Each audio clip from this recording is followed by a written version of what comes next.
സത്യത്തിൽ കോൺഗ്രസ് നേതാക്കളുടെ കൺട്രോൾ പോയെന്ന് തോന്നുന്നു. അതുകൊണ്ടാണ് ഇപ്പൊ ഞാൻ കുറച്ച് 2 മിനിറ്റ് ഇപ്പോൾ പ്രതികരിച്ച നേതാവിന്റെ വാക്കുകൾ കേട്ടു. ഇതിലൊക്കെയാണോ ഇദ്ദേഹമൊക്കെ പ്രതികരിക്കുന്നവർക്ക് സഹതാപം തോന്നുന്നു.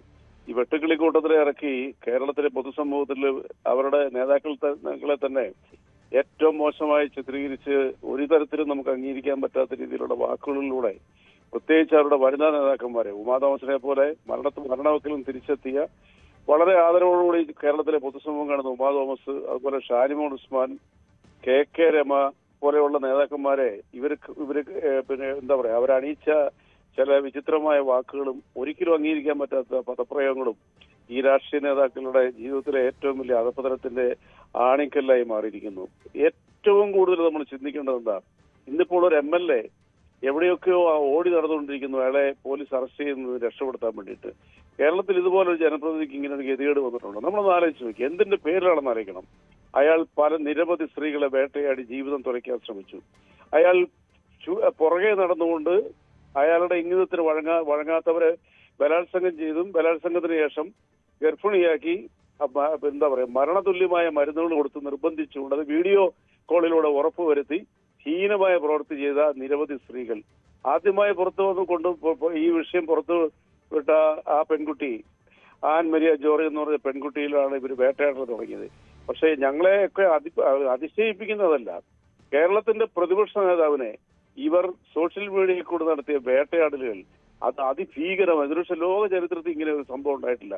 എന്നിട്ടും അയാളെ പിന്തുണച്ചുകൊണ്ട് തിരുവഞ്ചൂർ രാധാകൃഷ്ണനെ പോലെ, KPCC പ്രസിഡന്റ് സണ്ണി ജോസഫിനെ പോലെ, പിന്നെ നമ്മുടെ VK ശ്രീകണ്ഠൻ MP പോലുള്ളവർ രംഗത്ത് വന്നു എന്ന് പറയുമ്പോൾ ഈ കേരളത്തിൽ ഈ കോൺഗ്രസ് എന്ന് പറഞ്ഞ രാഷ്ട്രീയ പ്രസ്ഥാനം ഏത് അർത്ഥത്തിലാണ് ഇനിയിപ്പോ നമ്മൾ വിവരിക്കുക അവരെ കുറിച്ച്?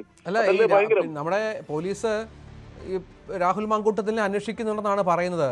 റെജി ലൂക്കോസ് തിരയുന്നുണ്ടെന്നാണ് നമുക്ക് മനസ്സിലാക്കുന്നത്. പക്ഷേ ഇന്നലെ തിരുവനന്തപുരത്തൊക്കെ സുഖമായി വന്ന് മടങ്ങി കേട്ടോ.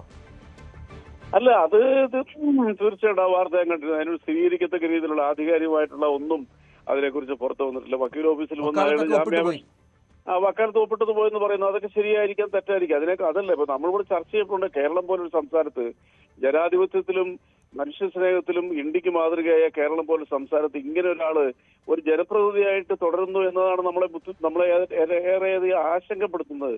രഞ്ജിത്ത്, നമ്മളതാണ് മനസ്സിലാക്കുന്നത്. രണ്ടാമത്തെ വസ്തുത നിങ്ങളത് മനസ്സിലാക്കിയ കേരളത്തിലെ സ്ത്രീജനങ്ങളെ, അതായത് വനിതകളെ, അമ്മയുടെ സ്ഥാനത്തുള്ള സ്ത്രീജനങ്ങളെ, അതിന്റെ നേതൃത്വ നിലയിലുള്ള സ്ത്രീകളെ ഇത്രയ്ക്കും മോശമായ രീതിയിൽ കേരളത്തിന്റെ അന്തരീക്ഷത്തിൽ അധിക്ഷേപ ശരങ്ങൾ കൊണ്ട് ഹീനമായി വേട്ടയാടുന്ന ഒരു MLAയും അയക്ക് കൂട്ടുനിൽക്കുന്നവരെയും ഇപ്പോഴും ഈ കേരളം ആശങ്കയോട് വീക്ഷിക്കേണ്ട ഒരു ഗതികേടിലാണ്. അപ്പൊ ആലോചിച്ചു, ഇപ്പൊ തന്നെ ഈ ചാനലിൽ ന്യൂസ് 18 ടെലിയിൽ പ്രതികരിച്ച നേതാവ്, അതായത് എനിക്ക് തോന്നുന്നത് അനിൽ ബോസ് ആണ്. തീർച്ചയായിട്ടും എനിക്ക് ശബ്ദം കേട്ടെ. അദ്ദേഹത്തിന്റെ പ്രകോപനപരമായിട്ടുള്ള സമീപനം എന്തായിരുന്നു? നിങ്ങൾ തൂക്കിക്കൊല്ല, നിങ്ങൾ വധിക്കുക. ഇപ്പോഴും അയാളെ പോലെ ഉള്ളവരൊക്കെ ഈ മനുഷ്യന്റെ ഫാൻസ് ആണെന്നുള്ളതാണ് നമ്മളെ വിസ്മയിപ്പിക്കുന്നത്. അത് നമ്മളെ അതിശയിപ്പിക്കുകയും അത്ഭുതപ്പെടുത്തുകയും ചെയ്യുന്നത്. രഞ്ജിത്ത് പല കാര്യങ്ങളും വളരെ സൗമ്യമായിട്ട് ചോദിച്ചപ്പോഴും ആ നേതാവിന്റെ ഭാഗത്തുനിന്നുണ്ടായ ആക്രോശങ്ങളും സംസാരങ്ങളും ഇത് കേൾക്കുന്ന ലക്ഷക്കണക്കിന് ജനങ്ങളില്ലേ? ഇതുപോലുള്ള കോൺഗ്രസ് നേതാക്കളെ കേരളം അംഗീകരിക്കുമോ? ഏത് രാഷ്ട്രീയ പ്രസ്ഥാനത്തിനാണെങ്കിലും ഒന്ന് ആലോചിച്ച് നോക്കിയേ.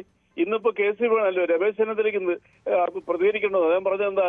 രാഹുൽ മാങ്കൂട്ടത്തിന് ആരും പിന്തുണയ്ക്കരുത്, കോൺഗ്രസിന്റെ ഒരു നേതാക്കളും ഈ രീതിയിൽ വേട്ടയാടപ്പെടാൻ പാടില്ല, അങ്ങനെ വേട്ടയാടുന്നവര് ശരിയല്ല എന്ന് ശക്തമായ ഭാഷയിൽ പരിണതപ്പറച്ചിലായിട്ടുള്ള ഇന്ന് ഏറ്റവും മുതിർന്ന നേതാക്കളിൽ ഒരാളായ രമേശ് ചെന്നിത്തല പ്രതികരിക്കേണ്ട വന്നു. കാരണം അദ്ദേഹത്തിന്റെ കുടുംബത്തിനെയും ഇയാളെ ചെയ്ത തെറ്റുകൾ ശരിയല്ല എന്ന് പറഞ്ഞതിന് വലിയ ഏതെല്ലാം രീതിയിലുള്ള വളരെ മോശമായിട്ടുള്ള, ഒരിക്കലും മലയാളത്തിൽ നമുക്ക് ഉപയോഗിക്കാൻ പറ്റാത്ത പദങ്ങൾ കൊണ്ട് വളരെ മോശമായി പ്രതികരിച്ചതിന്റെ ഒരു ഇതല്ലേ അദ്ദേഹം എന്ന് പറഞ്ഞത്.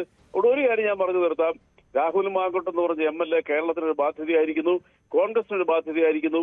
ഇത് കേരളത്തിൽ കോൺഗ്രസ് എന്ന് പറഞ്ഞ രാഷ്ട്രീയ പ്രസ്ഥാനത്തിനെ ജനങ്ങളാൽ വെറുക്കപ്പെട്ടിരിക്കുന്നു.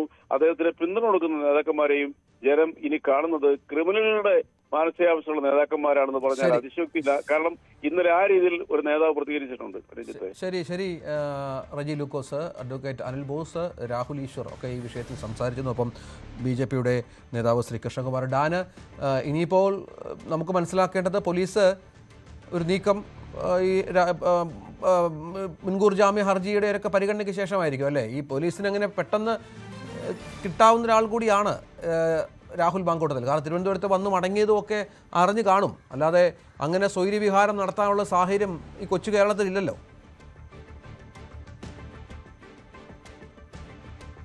മറ്റു ചില സൂചനകൾ കൂടി ഇപ്പോൾ പുറത്തു വരുന്നുണ്ട് രഞ്ജിത്ത്. അതിൽ പ്രധാനപ്പെട്ട കാര്യം, കഴിഞ്ഞ ദിവസങ്ങളിൽ ഈ തദ്ദേശ തെരഞ്ഞെടുപ്പിൻ്റെ തീയതികളാണ് 9, 11 ഈ തീയതികളിലാണ് തെരഞ്ഞെടുപ്പ് നടക്കുന്നത്. അതുകൊണ്ട് ആ തീയതികളിനോട് അടുപ്പിച്ച് രാഹുലിനെ അറസ്റ്റ് ചെയ്യാനൊരു നീക്കം നടന്നാൽ അത് രാഷ്ട്രീയ പ്രേരിതമെന്ന ഒരു വ്യാഖ്യാനമുണ്ടാകും. അത് വലിയ തരത്തിൽ രാഷ്ട്രീയ പ്രത്യാരോപണങ്ങൾക്ക് വഴിവെക്കും. അതുകൊണ്ട് അങ്ങനെ വൈകേണ്ടതില്ല എന്ന ഒരു വിലയിരുത്തൽ ഉദ്യോഗസ്ഥരുടെ ഭാഗത്തു നിന്ന് അത്തരമൊരു വിലയിരുത്തലുണ്ട്. അതിൻ്റെ ഭാഗമായാണ് ഇന്ന് പുലർച്ചെ പാലക്കാടടക്കം പരിശോധന നടന്നത് എന്ന ചില സൂചനകൾ കൂടി പുറത്തു വരുന്നുണ്ട്. അങ്ങനെയുണ്ടെങ്കിൽ രാഹുൽ മാങ്കൂട്ടത്തിൽ സംസ്ഥാനത്ത് എവിടെയെങ്കിലും ഉണ്ടെങ്കിൽ കണ്ടെത്താനുള്ള പരിശോധന പോലീസ് ആരംഭിച്ചിട്ടുണ്ട് എന്നുള്ള സൂചനകൾ കൂടി ഇപ്പോൾ പുറത്തു വരുന്നുണ്ട്. അതിൽ കൃത്യമായ ഒരു സ്ഥിരീകരണം നമുക്ക് ലഭിക്കേണ്ടതുണ്ട്.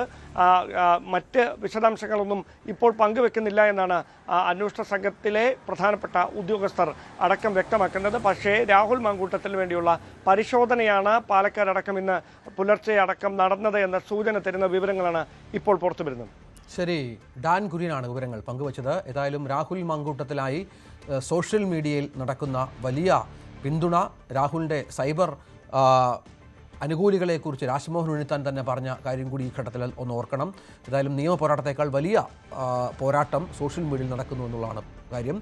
രാഹുൽ വിഷയത്തിൽ കോൺഗ്രസിന് രണ്ട് അഭിപ്രായമില്ലെന്ന് AICC general secretary KC Venugopal പറഞ്ഞു. തെരഞ്ഞെടുപ്പിൽ കോൺഗ്രസിന് അനുകൂലമായ അന്തരീക്ഷമാണെന്നും രാഹുൽ കേസ് ബാധിക്കില്ലെന്നും KC പറഞ്ഞു. കോൺഗ്രസ് ഇക്കാര്യത്തിൽ എടുത്തിരിക്കുന്ന തീരുമാനങ്ങളെല്ലാം ഒറ്റക്കെട്ടായിട്ട് എല്ലാ നേതാക്കളും ഒന്നിച്ചു ചേർന്നെടുത്ത തീരുമാനമാണ്. ആ തീരുമാനത്തിലൊരു വ്യത്യാസവുമില്ല.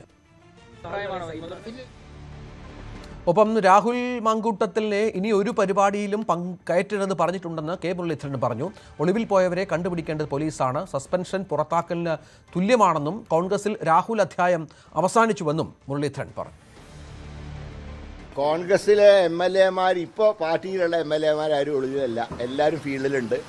പാർട്ടിയിലില്ലാത്ത ഞങ്ങൾ മാറ്റി നിർത്തി ആരെങ്കിലും ഒളിവിൽ പോയിട്ടുണ്ടെങ്കിൽ കണ്ടുപിടിക്കേണ്ട പോലീസാണ്, അത് ഞങ്ങളുടെ ജോലിയല്ല. സസ്പെൻഷൻ നടപടിയുള്ള ഒരാളുടെ എന്ത് നടപടിക്കും പാർട്ടി ഉത്തരവാദിത്വമില്ല.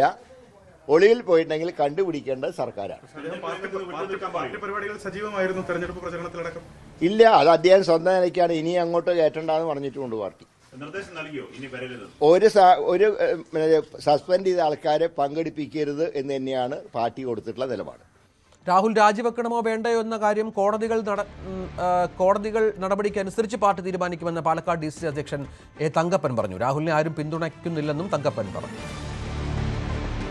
പാർട്ടിയാണ് കൂടെ, പാർട്ടി എടുത്ത നടപടിയുടെ കൂടെ ജില്ലാ കോൺഗ്രസ് കമ്മിറ്റി. അദ്ദേഹം വ്യക്തിപരമായി പോകുന്നതിന് ഞങ്ങൾക്ക് ഉത്തരവാദിത്വമില്ല. പിന്നെ ഞാൻ നേരത്തെ പറഞ്ഞ പോലെ ഞങ്ങൾ ആർക്കും നടപടി എടുത്തുകൊണ്ട് ഒരു വിലക്ക് ഞങ്ങൾ ഏർപ്പെടുത്തിയിട്ടില്ല, ഇപ്പോഴും അപ്പോഴും എപ്പോഴും. ഇടവേള.